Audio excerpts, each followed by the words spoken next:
Bonjour à toutes et tous, merci beaucoup d'être là. On est ravis d'être devant vous aujourd'hui. Et pour commencer cette soirée, je voudrais d'abord remercier infiniment le Théâtre de la Concorde qui nous permet de nous produire ici devant vous ce soir, notamment Thierry Charlois, Perrine Arnoux, Nicolas Constant et les équipes de la régie, Thomas Hardy, José Serrano et Quentin Herlemont, qui va faire la captation ce soir.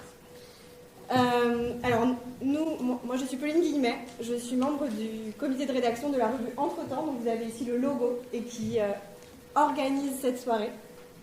Clément Fabre, ici présent, est également membre du comité de rédaction, et on a un grand nombre des membres du comité qui sont ici ce soir, dont son directeur, Aurélien Peter. Merci beaucoup Aurélien aussi d'avoir rendu ça possible. Et son grand directeur, Patrick Boucheron, ici présent également. Merci Patrick d'avoir rendu cette soirée possible. Alors cette soirée, c'est en forme d'hommage à Marc Bloch, qui va donc être panthéonisé le 23 juin prochain. Premier historien qui entre au Panthéon, et pour nous évidemment revue d'histoire publique qui s'intéresse à la fabrique de la discipline historique, mais aussi à la manière dont l'histoire s'écrit en dehors de ses frontières académiques. C'était l'occasion de proposer quelque chose autour de la manière dont on peut aujourd'hui parler de Marc Bloch quand on n'est pas forcément spécialiste. Et en l'occurrence, ce soir, ceux que vous allez entendre, ce sont des élèves de lycée, du lycée Diderot, qui sont ici présents, de Paris.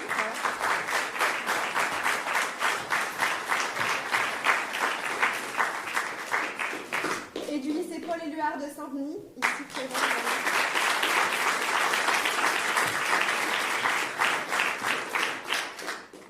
Et on va leur laisser la parole parce que pour nous, entre-temps, ça nous semble être une chose qui est très importante, de laisser la parole à ceux qui peuvent réagir, peuvent construire, peuvent penser l'histoire de nos jours actuellement. La jeunesse, comment elle reçoit les textes historiques, comment elle comprend ce qui lui est donné du passé historique, en l'occurrence là d'un de nos grands historiens, Marc Bloch. C'est quelque chose qui nous tient beaucoup à cœur parce qu'entre-temps, on travaille beaucoup à donner à voir et à entendre un grand nombre de dispositifs, d'expériences qui sont produites au sein de l'enseignement secondaire, au sein de l'enseignement supérieur. On a d'ailleurs une rubrique au sein de notre revue qui s'appelle la rubrique Transmettre, dans laquelle on s'intéresse beaucoup à tous ces dispositifs qui sortent un peu de l'ordinaire, ou même des dispositifs qui font partie de l'ordinaire dans l'enseignement et qui sont importants de mettre en lumière. Et donc voilà, vous avez la possibilité d'aller voir sur notre revue cette rubrique, on vous y encourage. Et maintenant, pour un petit peu préciser les choses sur la manière dont ça va se dérouler, je laisse la parole à mon collègue Clément qui va présenter tout ça, en rappelant simplement et en remerciant énormément Juliette Giudicelli, qui fait partie du lycée Diderot, donc qui est enseignante d'ensemble de ses élèves, et qui ce soir a mis en espace et mis en voix les textes de Marc Bloch que vous allez entendre ce soir. Voilà, merci Juliette.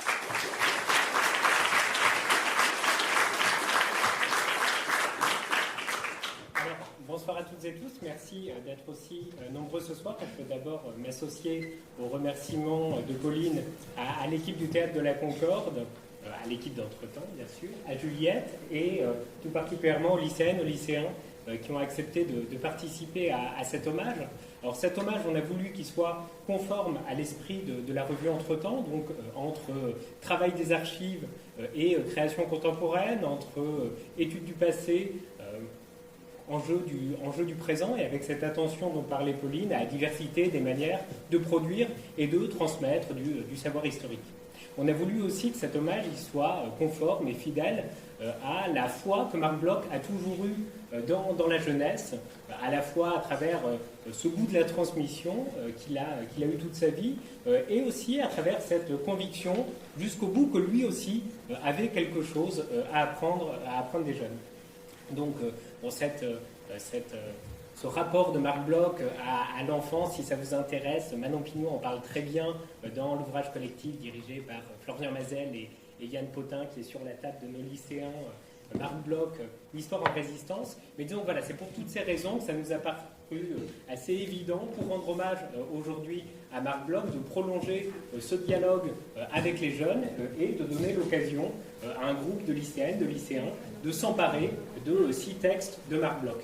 Alors ces 6 textes, on les a choisis avec Pauline parmi la production de Marc Bloch pendant la Seconde Guerre mondiale, de 1939 à 1944, d'abord parce que c'est peut-être avant tout ce Marc Bloch de la Seconde Guerre mondiale qui va rentrer dans quelques jours au Panthéon, et puis aussi parce que dans la diversité de ce qu'écrit Marc Bloch pendant cette période, à la fois des travaux d'historiens dans différents genres, sous différents noms, mais aussi des écrits plus politiques, plus ordinaires, plus intimes parfois. Là, tout ça, ça éclaire différentes facettes de l'homme, de l'historien, de l'enseignant, du résistant, de l'intellectuel, et ça nous permet de réfléchir un peu ce soir ensemble à qui, au juste de ces différents Marc Bloch, va entrer au Panthéon en juin 2026. Alors, quelques mots juste sur la manière dont les choses vont se dérouler. J'ai distribué à 6 volontaires parmi vous des enveloppes avec des textes pour poser le décor, disons.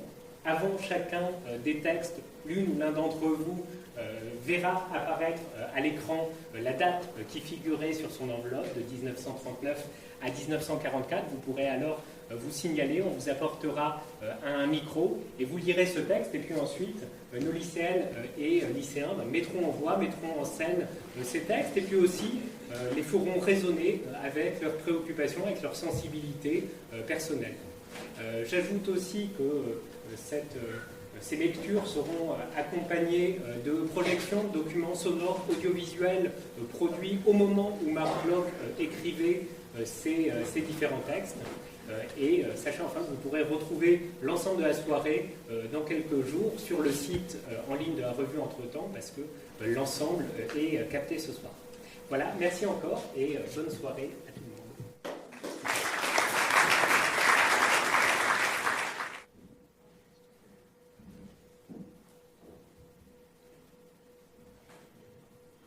En 1939,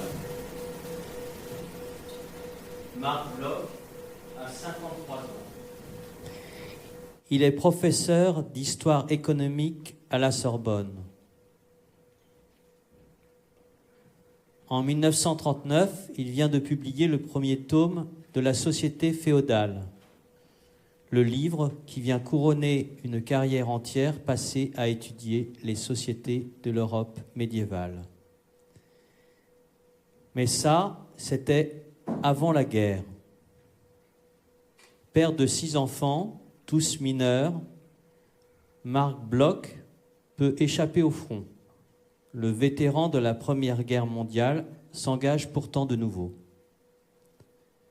Quand d'autres sont appelés sous les drapeaux, comme dans cette scène de La fille du puisatier, adaptée en 1940 du livre de Marcel Pagnol, Marc Bloch, lui, choisit de s'engager volontairement.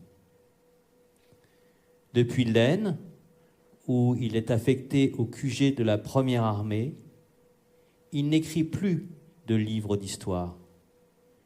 Pendant la drôle de guerre, dont datent les films amateurs que vous verrez défiler à l'écran, ce qu'écrit Marc Bloch, c'est par exemple cette lettre à son fils Eugène, le 3 novembre 1939. Comme les élèves réunis aujourd'hui sur scène, Eugène est alors lycéen, élève de première, et il a 18 ans. Le gouvernement a décidé de compléter les mesures militaires déjà prises en rappelant un contingent supplémentaire de soldats des réserves.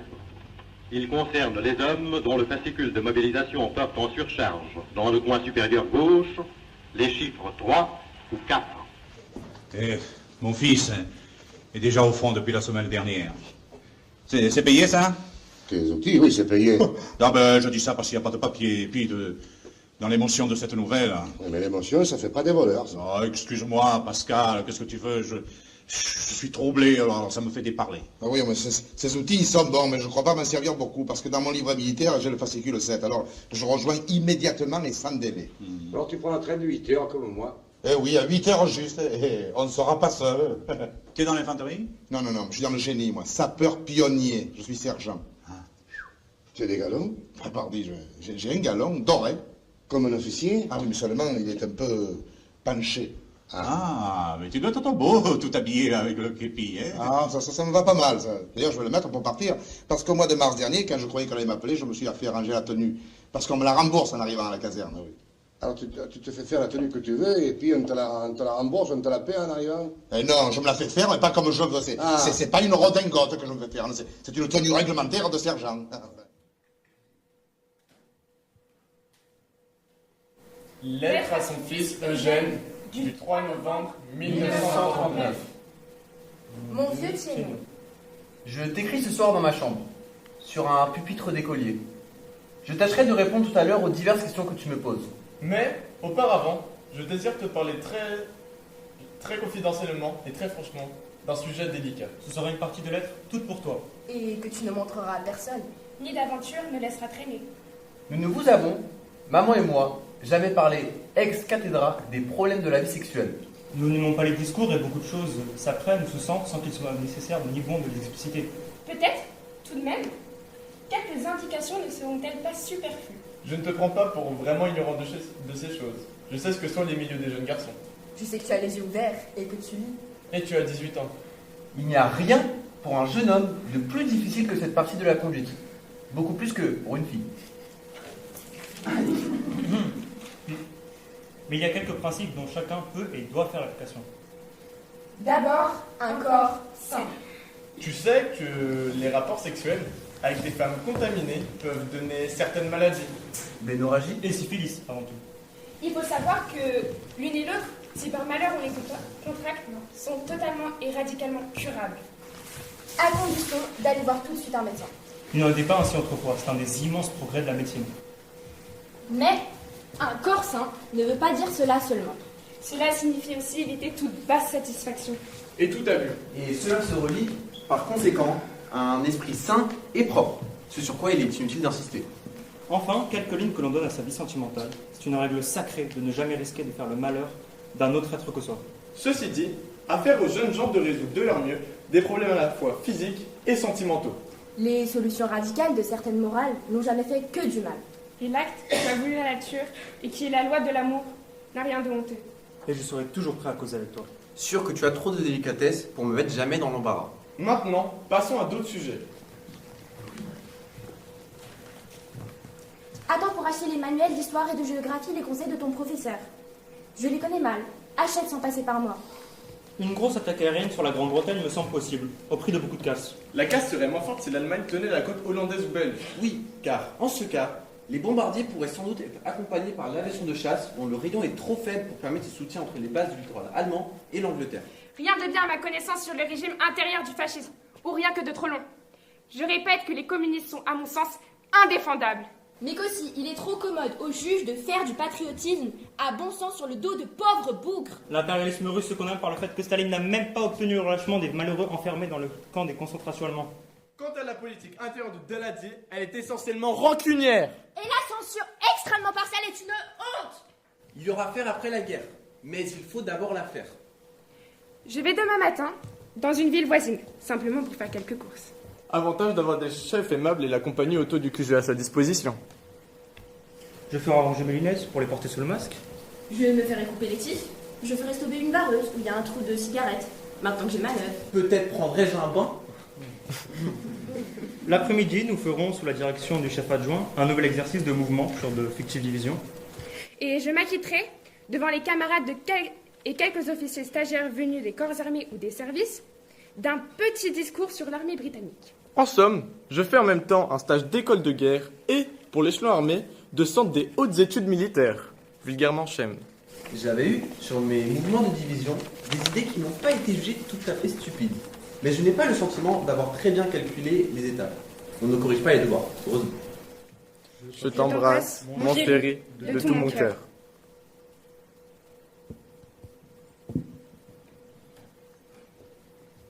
Elle est hyper émouvante, cette lettre de Marbloch à son fils. Il l'écrit en 1939, et la cruauté de la guerre est encore assez loin. Il a le temps d'écrire et de parler de sujets du quotidien, comme le fait de se faire couper les cheveux ou de prendre un bain. Oui, ça, c'est aussi parce qu'il est officier. Peut-être que pour un soldat du rang, ce n'était pas la même chose. Dans tous les cas, c'est étrange de lire ça aujourd'hui, alors qu'on sait ce qui va se passer par la suite. C'est ce moment de la drôle de guerre, qui est un moment d'attente et pas de combat. On se prépare car on sait que la guerre va arriver. On sent qu'il est quand même inquiet quand il avertit son fils sur les dangers du fascisme.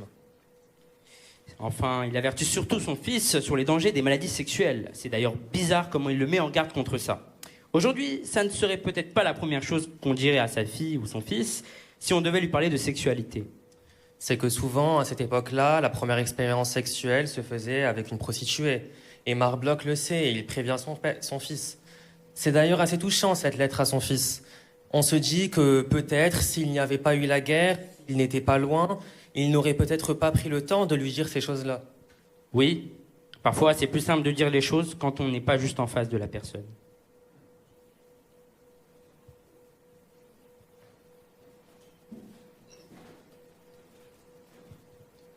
Si l'on connaît un livre de Marc Bloch aujourd'hui, c'est celui-là. Pas les ouvrages qu'il a consacrés au Moyen-Âge, mais L'étrange défaite. Ce témoignage à chaud sur la débâcle de l'armée française face à la Wehrmacht entre le 10 mai 1940, début de l'offensive allemande, et la signature de l'armistice, le 22 juin, par le maréchal Pétain.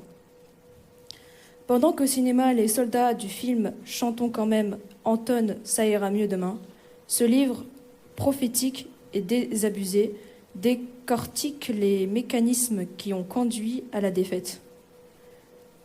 Quand l'ouvrage paraît en 1946, la guerre est finie et son auteur est déjà mort. En voici les premières pages intitulées « Présentation du témoin ».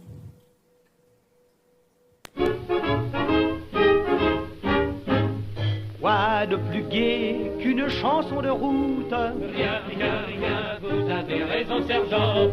Quoi de meilleur que de casser la croûte? Rien, rien, rien, surtout quand on a de bonnes dents. Bonjour les petits oiseaux, bonjour les copains. Si ça ne va pas tantôt, ça ira mieux demain. Si ça ne va pas tantôt, ça ira mieux demain. L'étrange défaite. Écrit entre juillet et septembre 1940. Publié en 1946. Ces pages seront-elles jamais publiées? Je ne sais. Il est probable en tout cas que de longtemps elles ne pourront être connues, sinon sous le manteau, en dehors de mon entourage immédiat. Je me suis cependant décidée à les écrire. L'effort sera rude. Combien il me semblerait plus commode de céder aux conseils de la fatigue et du découragement. Mais un témoignage ne vaut que fixer dans sa première fraîcheur, et je ne puis me persuader que celui-ci doit être tout à fait inutile. Un jour viendra, tôt ou tard, j'en ai la ferme espérance, où la France verra de nouveau s'épanouir, sur son vieux sol béni déjà de tant de moissons, la liberté de pensée et de jugement. Alors les de ces cachets s'ouvriront. Les brumes qu'autour du plus atroce effondrement de notre histoire commencent, dès maintenant, à accumuler tantôt l'ignorance et tantôt la mauvaise foi, se lèveront peu à peu. Et peut-être les chercheurs occupés à les percer trouveront-ils quelques profits à feuilleter, s'ils le savent, ce procès-verbal de l'an 1940. Quoi de plus clair qu'un bon vin qui pétille? Rien, rien, rien, vous avez raison, sergent. Quoi de plus frais qu'un joli brin de fille? Rien, rien, rien, surtout quand on a 20 ans. Bonjour les petits oiseaux, bonjour les copains. Si ça ne va pas tantôt, ça ira mieux demain. Si ça ne va pas tantôt, ça ira mieux demain. Je n'écris pas ici mes souvenirs. Les petites aventures personnelles d'un soldat, parmi beaucoup apportent en ce moment assez peu. Et nous avons d'autres soucis que de rechercher le chatouillement du pittoresque ou de l'humour. Mais un témoin a besoin d'un état civil. Avant même de faire le point de ce que j'ai pu voir, il convient de dire avec quels yeux je l'ai vu. Écrire et enseigner l'histoire. Tel est depuis tantôt 34 ans mon métier. Il m'a amené à feuilleter beaucoup de documents d'âge divers pour y faire de mon mieux le tri du vrai et du faux. A beaucoup regardé et observé aussi. Car j'ai toujours pensé qu'un historien a pour premier devoir, comme disait mon maître Pirenne, de s'intéresser à la vie. L'attention sans se pencher sur l'attention particulière que j'ai accordée dans mes travaux aux choses rurales a achevé de me convaincre que sans se pencher sur le présent, il est impossible de comprendre le passé.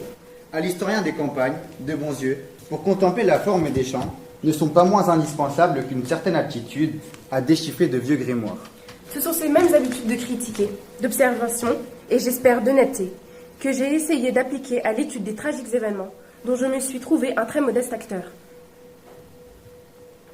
Quoi de plus doux qu'un sourire au passage? Rien, vous avez raison, sergent. Quoi de plus mou qu'un vieux bout de fromage? Rien. Avec un verre de vin blanc. Bonjour les petits oiseaux, bonjour les copains. Si ça ne va pas tantôt, ça ira mieux demain. Si ça ne va pas tantôt, ça ira mieux demain.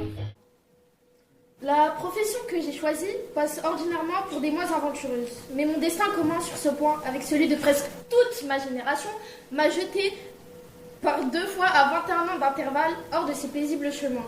Il m'a en outre procuré sur les différents aspects de la nation en armes une expérience d'une étendue, je crois, assez exceptionnelle. J'ai fait 2 guerres. J'ai commencé la première au mois d'août 1914 comme sergent d'infanterie, en pleine troupe par conséquent, et presque au niveau d'un simple soldat. Je l'ai continué successivement, comme chef de section, comme officier de renseignement, attaché à un état-major de régiment. Enfin, avec le grade de capitaine, dans les fonctions d'adjoint à mon chef de corps. Ma seconde guerre, je n'ai vécu la plus grande partie à l'autre extrémité de l'échelle, dans un état-major d'armée, en relation fréquente avec le GQG. Tranchant à travers les institutions et les milieux humains, la coupe, on le voit, n'a pas manqué de variété. De plus blanc qu'un mouton dans la plaine. Rien, vous avez raison, sergent. Quoi de plus cher qu'un mot de sa marraine? Rien. Avec 25 balles dedans. Bonjour les petits oiseaux, bonjour les copains. Si ça ne va pas tantôt, ça ira mieux demain. Si ça ne va pas tantôt, ça ira mieux demain. Je suis juif, sinon par la religion, que je ne pratique point non plus que nul autre, du moins par la naissance. Je n'en tire ni orgueil ni honte, étant, je l'espère, assez bon historien pour n'ignorer point que les prédispositions raciales sont un mythe et la notion même de race pure une absurdité particulièrement flagrante. Lorsqu'elle prétend s'appliquer, comme ici, à ce qui fut en réalité un groupe de croyants recrutés jadis dans tout le monde méditerranéen, turco-khazars et slaves. Je ne revendique jamais mon origine, que dans un cas, en face d'un antisémite. Mais peut-être les personnes qui s'opposeront à mon témoignage chercheront-elles à le ruiner en me traitant de métèque. Je leur répondrai sans plus que mon arrière-grand-père fut soldat en 93. Que mon père, en 1870, servit dans Strasbourg assiégé. Que mes 2 oncles, lui, quittèrent volontairement leur Alsace natale après son annexion au Deuxième Reich. Que j'ai été élevé dans le culte de ces traditions patriotiques dont les Israélites de l'exode alsacien furent toujours les plus fervents mainteneurs. Que la France, enfin, dont certains conspireraient volontiers à m'expulser, aujourd'hui et peut-être, qui sait, y réussiront, demeurera, quoi qu'il arrive, la patrie dont je ne saurais déraciner mon cœur. J'y suis né, j'ai bu aux sources de sa culture, j'ai fait mien son passé. Je ne respire bien que ce son ciel. Et je me suis efforcé à mon tour de la défendre de mon mieux. Quoi de plus noir qu'un nègre qui s'éveille? Rien, vous avez raison, sergent. Quoi de plus bleu que le ciel de Marseille? Rien. On dirait qu'il a la sein. Bonjour les petits oiseaux, bonjour les copains. Si ça ne va pas tantôt, ça ira mieux demain. Si ça ne va pas tantôt, ça ira mieux demain. Je suis revenu de la précédente guerre avec 4 citations. En 1915, après une convalescence, j'ai rejoint le front avant mon tour comme volontaire. En 1939, je me suis laissé maintenir en activité. Malgré mon âge et mes 6 enfants, depuis longtemps, le droit de pendre au clou mon uniforme. De ces faits et de ces témoignages, je ne tire nulle vanité. J'ai, pour cela, vu beaucoup trop de braves et humbles gens accomplir leurs devoirs, sans emphase, beaucoup mieux que moi et dans des conditions beaucoup plus difficiles. Simplement, si le lecteur tout à l'heure, devant certains propos d'une franchise un peu rude, se sentait tenté de crier au parti pris, je lui demande de se souvenir que cet observateur, ennemi d'une molle indulgence, ne servit pas contre son gré et ne fut point, par ses chefs ou ses camarades, jugé un trop mauvais soldat. Quoi de plus beau que revoir son village? Rien, rien, rien, vous avez raison, sergent.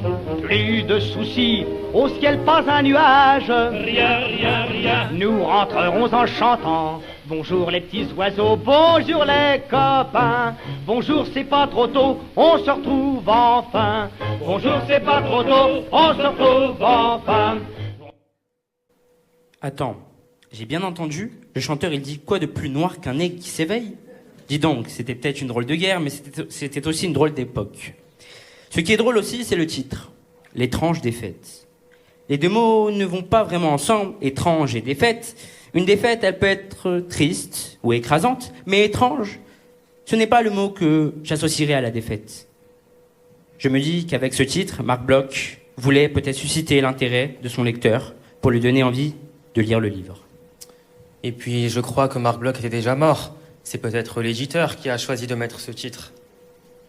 Peut-être. En tout cas, lui, il écrit ce livre quand d'autres écrivent des chansons et chantent. Ce sont deux façons de continuer à vivre, malgré la défaite qui vient d'avoir lieu. C'est comme si on lui avait retiré ses armes, mais on lui avait laissé son stylo et il a décidé de prolonger le combat avec l'écriture. Je trouve ça impressionnant. Je ne sais pas si j'aurais eu la force de continuer à écrire, moi, à sa place, alors que mon monde était en train de s'écrouler. Oui, et en écrivant, il adopte la posture de témoin, et même du témoin à chaud. Tu t'en rends compte? L'armistice a été signé le 22 juin et il commence à écrire dès juillet. Je trouve que ça fait réfléchir par rapport à ce qu'on qualifie aujourd'hui de témoin.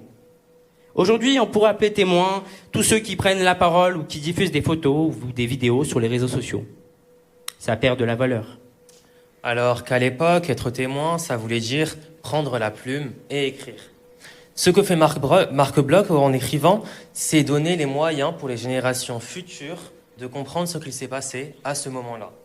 Il fait vraiment un travail d'historien. Ce qui me touche aussi dans ce texte, c'est qu'il met en avant sa carrière de soldat. Depuis l'infanterie jusqu'à sa position en tant qu'officier, c'est important pour moi de savoir que l'homme qui va entrer au Panthéon était aussi un militaire. Moi, aujourd'hui, je suis porte-drapeau pour les anciens combattants et ça compte beaucoup pour moi, la mémoire des soldats qui ont combattu pour notre liberté. Ça me fait plaisir de lire que pour Marc Bloch, c'était une fierté d'être soldat. Et puis, cette carrière militaire, ce n'est que l'un des aspects de son identité qui est multiple. Il dit qu'il est aussi français, historien, et puis il dit aussi qu'il est juif. Ça me plaît cette manière qu'il a de mettre en avant le fait qu'on peut être plusieurs identités à la fois. Moi, je suis plusieurs identités à la fois aussi. Je suis un homme, un Français, un Dionysien, mais je suis aussi un musulman. Je suis tout ça à la fois. Ce qu'il dit, c'est que l'identité, c'est quelque chose d'acquis et pas d'inné. Je mets ça en lien avec ce qu'on peut vivre, nous, jeunes de banlieue issus de l'immigration. On nous ramène tout le temps au fait qu'on ne serait pas des vrais Français. Mais moi, ce qui me caractérise, avant d'être français, c'est surtout que je suis un lycéen qui fait du théâtre, qui est arbitre, qui est engagé auprès des anciens combattants. L'identité, c'est toutes ces choses-là qui se construisent dans le temps. Après la défaite, Marc Bloch reprend son métier d'historien et de professeur d'histoire. Il devient simple chargé de cours à l'université, à Clermont-Ferrand d'abord, puis à Montpellier, en 1941. Étiqueté comme juif, il lui est désormais impossible de publier sous son nom dans la revue qu'il a fondée en 1929, avec son collègue et ami Lucien Febvre, les Annales d'histoire économique et sociale. Il lui faut donc user d'un pseudonyme, Fougère, du nom du village de la Creuse où il a sa maison de campagne. Sous ce nom, il publie des articles et des comptes rendus, y compris sur des ouvrages d'historiens allemands. Même au plus fort de la guerre, même pendant que les salles de cinéma allemandes grondent du bruit de mitraille des films de Karl Ritter, comme cet extrait du film Stukas, ce grand amoureux de l'Allemagne continue à maintenir le lien, intellectuel et affectif, avec un pays qu'il ne s'est jamais résolu à considérer uniquement comme un ennemi.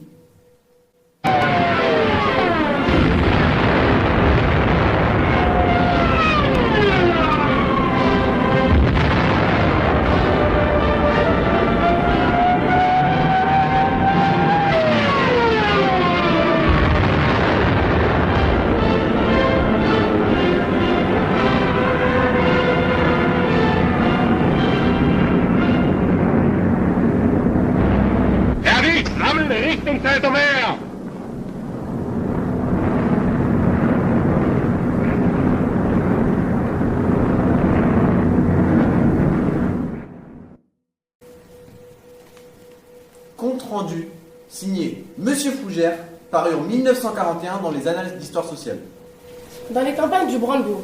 Chargé d'enquête par le cercle de travail La Communauté Paysanne, qui lui-même se rattache à la grande organisation officielle du service des recherchés, le docteur Stella Siberg a choisi pour objet de son étude un modeste village du Brandebourg, Cuvier.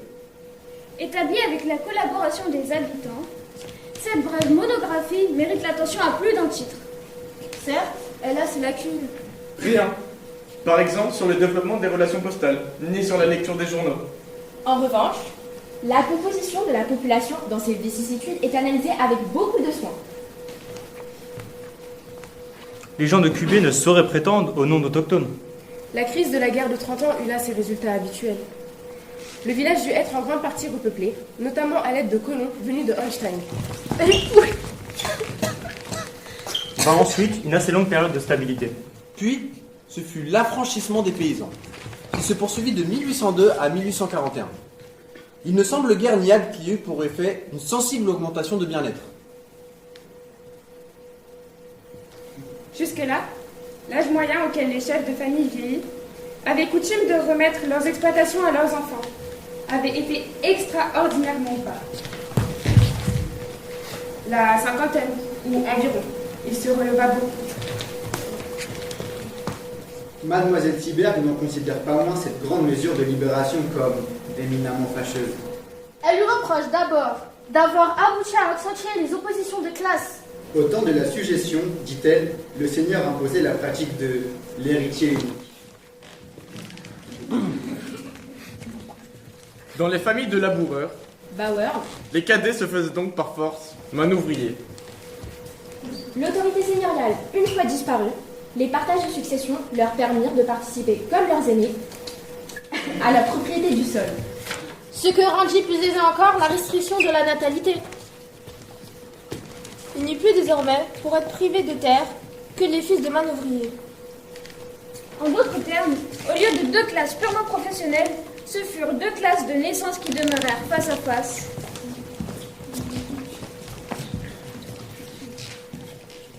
L'une méprisant l'autre. En 1882 se tint à Cuvier la première fête de noces, à laquelle les travailleurs agricoles ne furent pas invités. En outre, toute attache au sol ayant été abolie, la population connut une mobilité nouvelle. Il y eut des départs, plus ou moins compensés par l'immigration.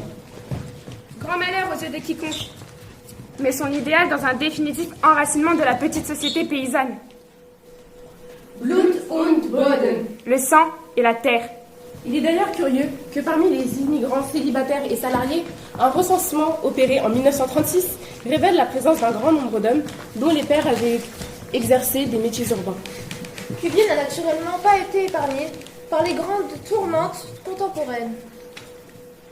Une véritable guerre civile mit aux prises en 1920. Les propriétaires ruraux du village, avec des groupes prolétariens venus de la ville voisine de Pritwald. Le récit qu'en donne, en une sorte de dialogue alterné, deux laboureurs du lieu forment un saisissant document humain. Monsieur Fouget.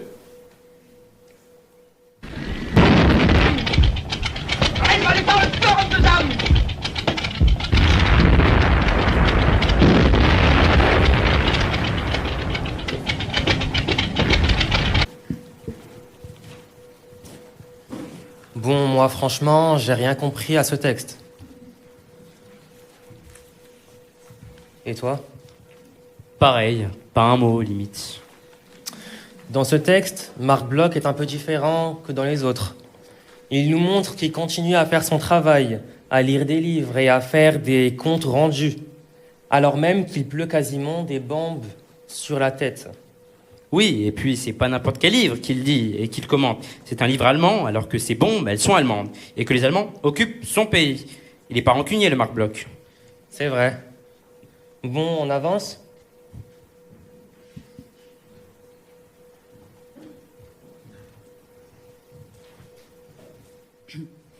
En 1942, dans une France divisée entre zones occupées au nord et zones libres administrées au sud par le régime de Vichy, l'histoire est avant tout un divertissement. Au cinéma, les films historiques offrent un moment d'évasion, loin du quotidien de la guerre. Vers les années 1820, dans La Duchesse de Langeais, ou vers le Moyen-Âge, dans Les Visiteurs du Soir, de Marcel Carné, dont l'intrigue se déroule en 1485. Marc Bloch, lui, continue, malgré l'antisémitisme de certains de ses collègues, à enseigner à Montpellier. Et il refuse que l'histoire se réduise à ce simple divertissement, déconnecté des enjeux du présent. C'est cette conviction qui anime son apologie pour l'histoire, rédigée pendant la guerre et publiée de façon posthume en 1949. Apologie pour l'histoire ou métier d'historien. Écrit entre 1940 et 1943, publié en 1949. Papa, explique-moi donc à quoi sert l'histoire. Ainsi, un jeune garçon qui me touche de près interrogeait, il y a peu d'années, un père historien. Du livre qu'on va lire, j'aimerais pouvoir dire qu'il est ma réponse. Car je n'imagine pas pour un écrivain de plus belle louange que de savoir parler du même ton aux doctes et aux écoliers. Mais une simplicité si haute est le privilège de quelques rares élus. Du moins cette question d'un enfant, dont peut-être je n'ai peut-être pas trop bien réussi à satisfaire la soif de savoir. Volontiers, je la retiendrai ici comme épigraphe. D'aucuns en jugeront sans doute la formule naïve.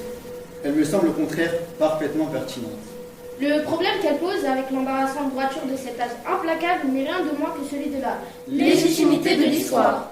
Encore, cependant, convient-il de savoir ce que veut dire ce mot servir? Mais avant de l'examiner, que j'ajoute encore un mot d'excuse. Les circonstances de ma vie présente. L'impossibilité où je suis d'atteindre aucune grande bibliothèque. La perte de mes propres livres font que je dois me fier beaucoup à mes notes et à mon acquis. Les lectures complémentaires, les vérifications qu'appelleraient les lois même du métier dont je me propose de décrire les pratiques me demeurent trop souvent interdites. Me sera-t-il donné un jour de combler ces lacunes? Jamais entièrement, je le crains. Je ne puis là-dessus que solliciter l'indulgence. Je j'irais plaider coupable, si ce n'était prendre sur moi, plus qu'il n'est légitime, les fautes de la destinée. Certes, même si l'histoire devait être jugée incapable d'autres services, il resterait à faire valoir en sa faveur qu'elle est distrayante. Ou, pour être plus exact, car chacun cherche ses distractions où il lui plaît. Qu'elle paraît-elle, incontestablement, à un grand nombre d'hommes. Personnellement, d'aussi loin que je me souvienne, elle m'a toujours beaucoup diverti. Comme tous les historiens, je pense. Sans quoi, pour quelle raison aurait-il choisi ce métier? Si l'histoire, néanmoins, vers laquelle nous porte un attrait presque universellement ressenti, n'avait que lui pour se justifier. Si elle n'était, en somme, qu'un aimable passe-temps. Comme le bridge ou la pêche à la ligne. Vaudrait-elle toute la peine que nous prenons pour l'écrire? Pour l'écrire, j'entends, honnêtement, véridiquement et en allant, autant que faire se peut, vers les ressorts cachés. Par suite, difficilement. Le jeu, a écrit en Brigitte, a cessé aujourd'hui de nous être permis. Plus, ajoutait-il, ceux de l'intelligence. Cela a été dit en 1938. En 1942, où j'écris à mon tour, combien le propos se charge-t-il d'un sens plus lourd? À coup sûr, dans un monde qui vient d'aborder la chimie de l'atome et commence seulement à sonder le secret des espaces stellaires. Dans notre pauvre monde qui, justement, fier de sa science, n'arrive pourtant pas à se créer un peu de bonheur. Les longues minutiés de l'érudition historique, fort capables de dévorer toute une vie, mériteraient d'être condamnés comme un gaspillage de force absurde, au point d'être criminel. Si elle ne devait aboutir qu'à enrober d'un peu de vérité un de nos délassements, où il faudra déconseiller la pratique de l'histoire à tous les esprits susceptibles de mieux s'employer ailleurs, où c'est comme connaissance que l'histoire aura approuvé sa bonne conscience.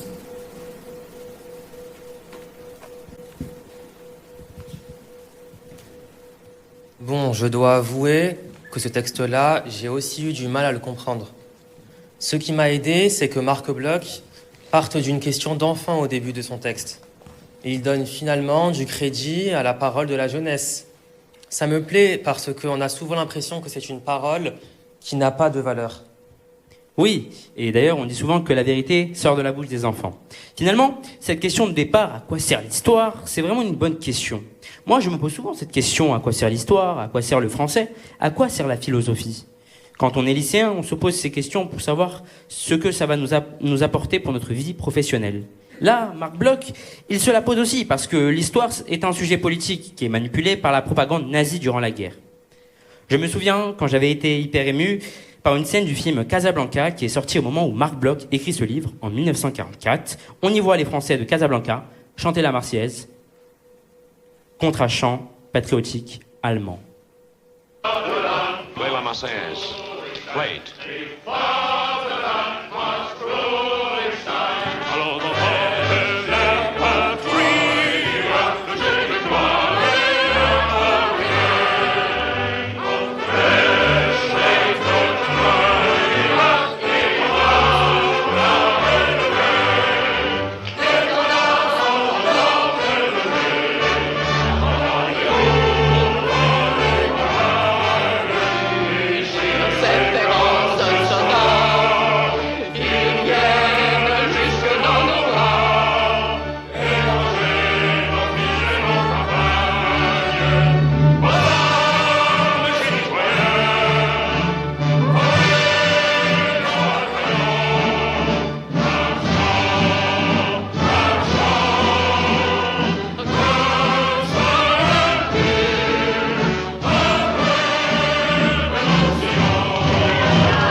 J'adore cette scène.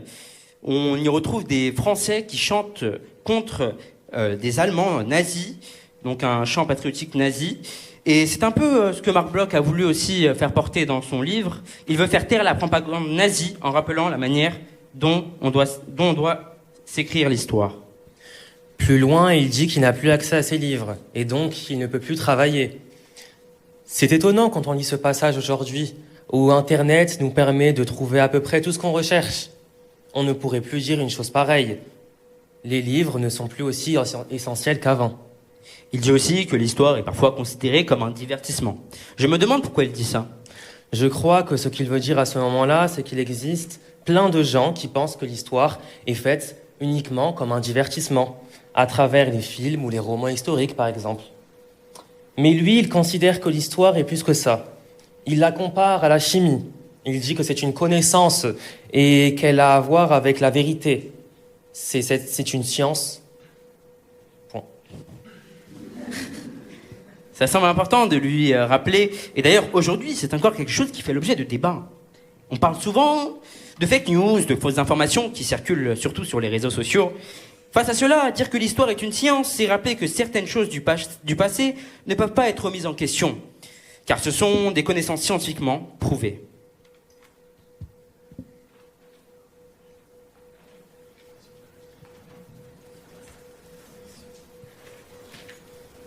« 1943. Au moment où sont composées les paroles du fameux chant des partisans, Marc Bloch entre en résistance. Depuis l'invasion de la zone sud par la Wehrmacht en novembre 1942, il n'a plus le droit d'enseigner. C'est alors qu'il décide de rejoindre un réseau de résistance lyonnais, Francs-Tireurs. Sous le nom de guerre de Narbonne, il s'impose comme l'un des dirigeants du réseau et l'une des têtes pensantes de la résistance. Parmi les articles qu'il multiplie alors dans les revues clandestines, on trouve ces notes pour une révolution de l'enseignement. Loin de l'école de Vichy, que le gouvernement choisit à la rentrée 1943 d'évacuer vers les colonies de vacances pour préserver les écoliers du danger des bombardements aériens, Marc Bloch imagine pour l'après-guerre un nouveau système éducatif. Dans L'étrange défaite, il pointait, quelques années plus tôt, la responsabilité de l'école dans la débâcle. En 1943, c'est par l'école qu'il imagine la France de demain.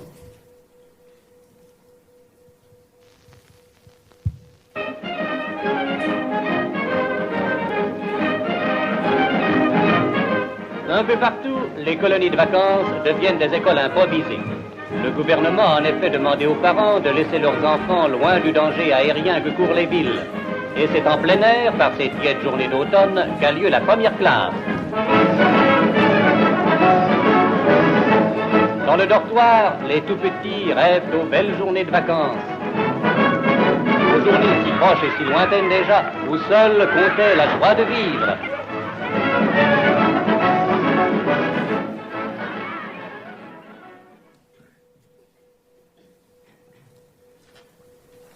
Note pour une révolution de l'enseignement. Cahier politique numéro 3. Août 1943. Quand, après la victoire prochaine, nous nous retrouverons, entre Français, sur une terre rendue à la liberté, le grand devoir sera de refaire une France neuve, Or, de temps de reconstruction indispensable, celle de notre système pédagogique ne sera pas la moins urgente.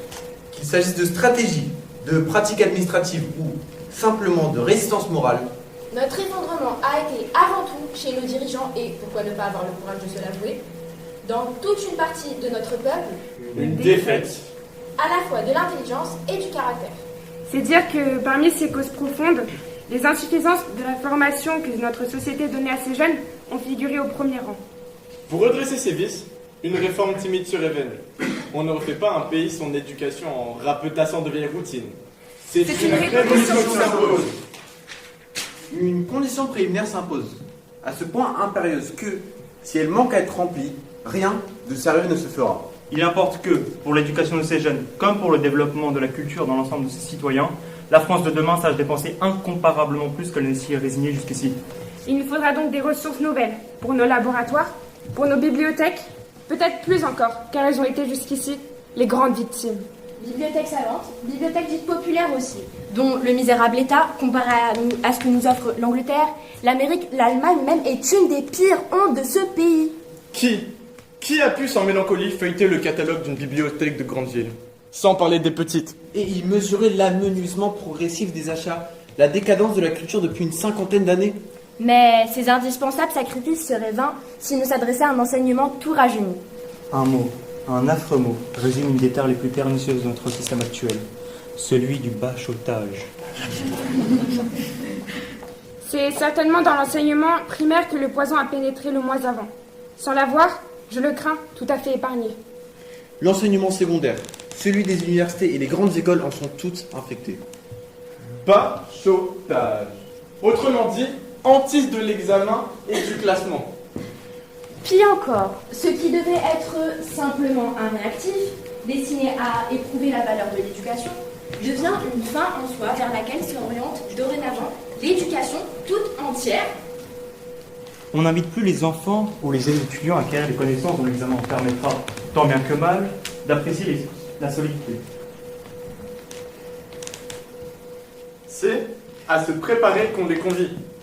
Ainsi, un chien savant n'est pas un chien qui sait beaucoup de choses, mais qui a été dressé à donner par quelques exercices choisis d'avance. L'illusion du savoir.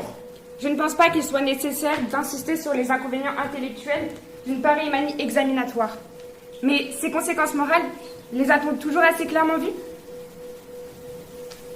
La crainte de toute initiative, chez les maîtres comme chez les élèves. La négation de toute libre curiosité.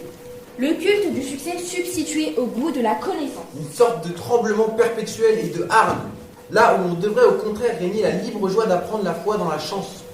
Enfin, mal encore infiniment plus grave, la foi dans la fraude.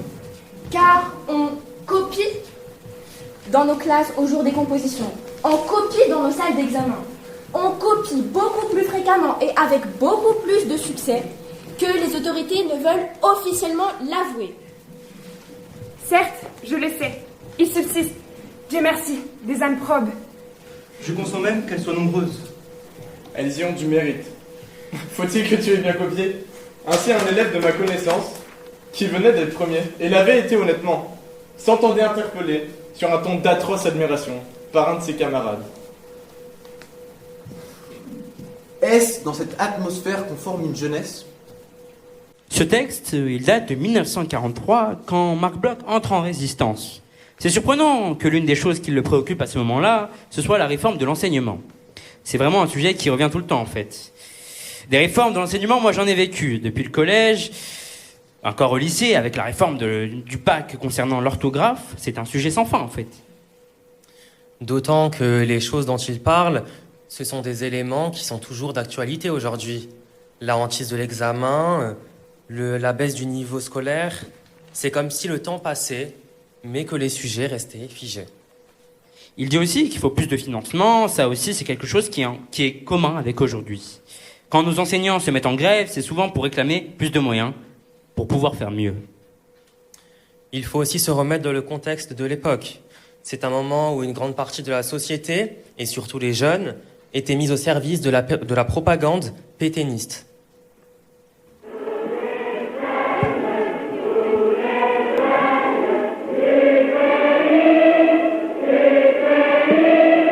Oh,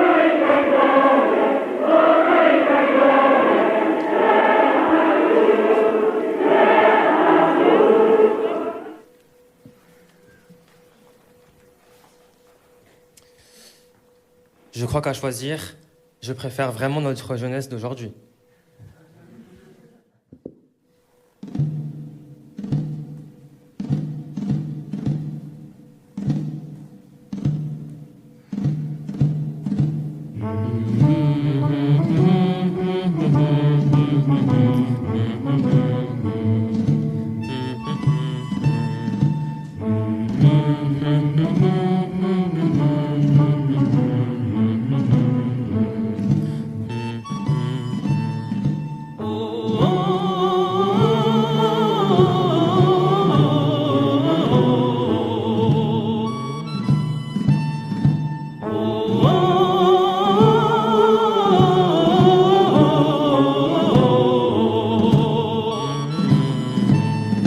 Ami, entends-tu le vol noir des corbeaux sur nos plaines?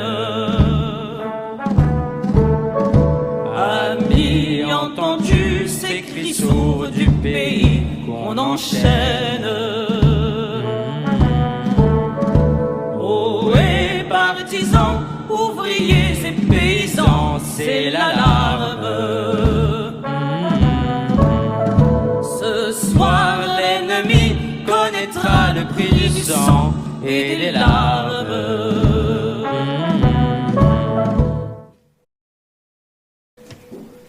Au matin du 8 mars 1944, Marc Bloch est arrêté à Lyon par la Gestapo, emprisonné à la prison de Montluc, où sévit Klaus Barbie.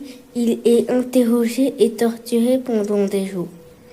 Les Allemands savent qu'il est juif, mais ils le traitent avant tout comme un dangereux dirigeant de la résistance, détenteur d'informations cruciales et soupçonné de communisme. Marc Bloch n'est donc pas emprisonné dans la baraque aux Juifs de Montluc. Il n'est pas déporté vers les centres de mise à mort d'Europe centrale. Le 16 juin 1944, après de la commune de Saint-Didier de Formont, il est abattu coup de rafale de mitraillette avec une trentaine d'autres prisonniers. 3 ans avant son exécution, voici le testament spirituel qu'il dirigeait à Clermont-Ferrand. De ces mots dont Marc Bloch avait souhaité en 1941 qu'ils accompagnent sa mise en terre, il est logique qu'en 2026, il accompagne son entrée au Panthéon.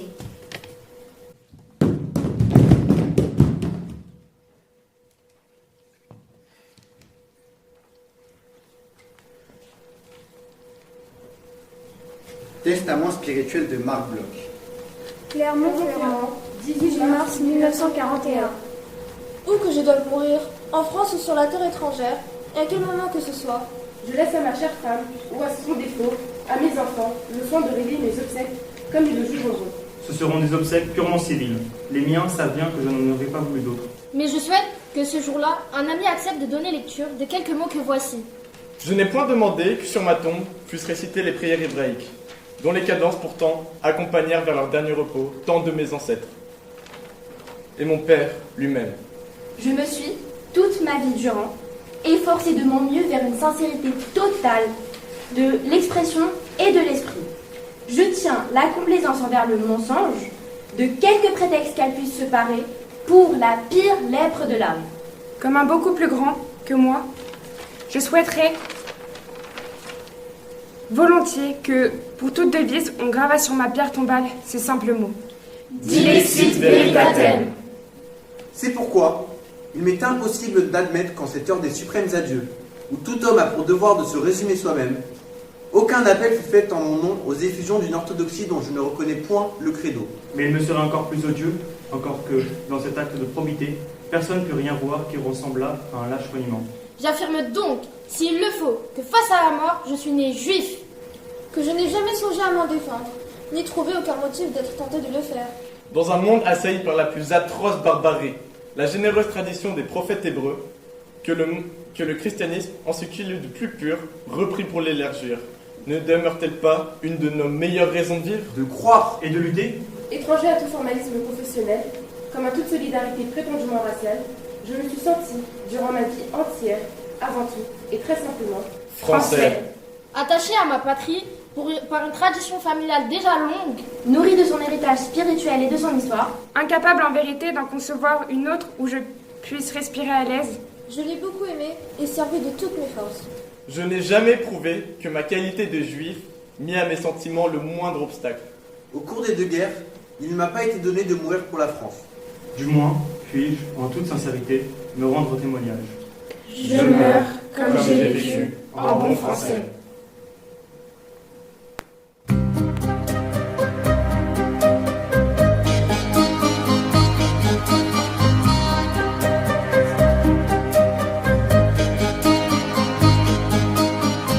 De plaines en forêt, de vallons en collines, du printemps qui va naître à tes mortes saisons, de ce que j'ai vécu à ce que j'imagine, je n'en finirai pas d'écrire ta chanson, ma France. Au grand soleil d'été qui courbe la Provence, des genêts de Bretagne aux bruyères d'Ardèche. Quelque chose dans l'air a cette transparence et ce goût du bonheur qui rend ma lèvre sèche. Ma France, cette air de liberté. Je suis allé regarder ce que cela voulait dire, dilexit veritatem. Ça veut dire j'ai chéri la vérité. C'est fou que ce soit cette question de vérité qui soit au centre des préoccupations de Marc Bloch, alors qu'il pense à sa mort prochaine. C'est comme si c'était la seule chose qui lui importait. Mais du coup, c'est ça qu'il met dans son testament? Il ne parle pas de ses biens ou de ses propriétés? Non, c'est son testament spirituel. Il ne parle pas de choses matérielles. Il s'intéresse à des choses immatérielles qui comptent beaucoup pour lui. En particulier à ce moment précis de l'histoire où la question de l'identité d'une personne devient un sujet de vie ou de mort. Oui, d'ailleurs, il parle de sa double identité, juive et française. Oui, il veut dire ici sa vérité personnelle en un sens. Il écrit ce texte en 1941 et il meurt en 1944. Au cours de cette période, les Juifs de France et d'Europe sont la cible d'extermination. Et lui, il est juif, mais il est aussi français. Et il aimerait qu'on se rappelle de lui avant tout comme un Français. C'est cet attachement à la France qui le conduit au Panthéon aujourd'hui. C'est quelque chose qui me touche beaucoup. Il défend une vision de la France qui n'est pas liée à sa supériorité nationale, mais à une histoire et à une culture, un patrimoine. C'est aussi la vision de Jean Ferrat qu'on vient d'entendre dans sa chanson « Ma France », qui parle de son attachement aux régions françaises qui lui procurent un sentiment de bonheur. Je le ressens aussi, ce sentiment de bonheur d'être français. Encore plus quand je suis dans cette salle, nommée en l'honneur de Pierre Cardin, un grand couturier français. J'adore son travail, parce que moi, j'adore la mode.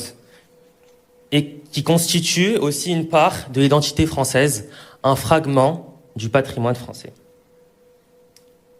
Merci Marc Bloch.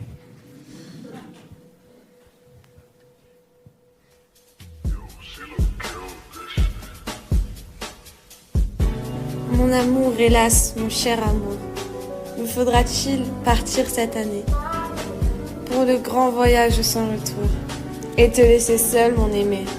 Mon amour, hélas, mon pauvre amour, la route parfois fut malaisée.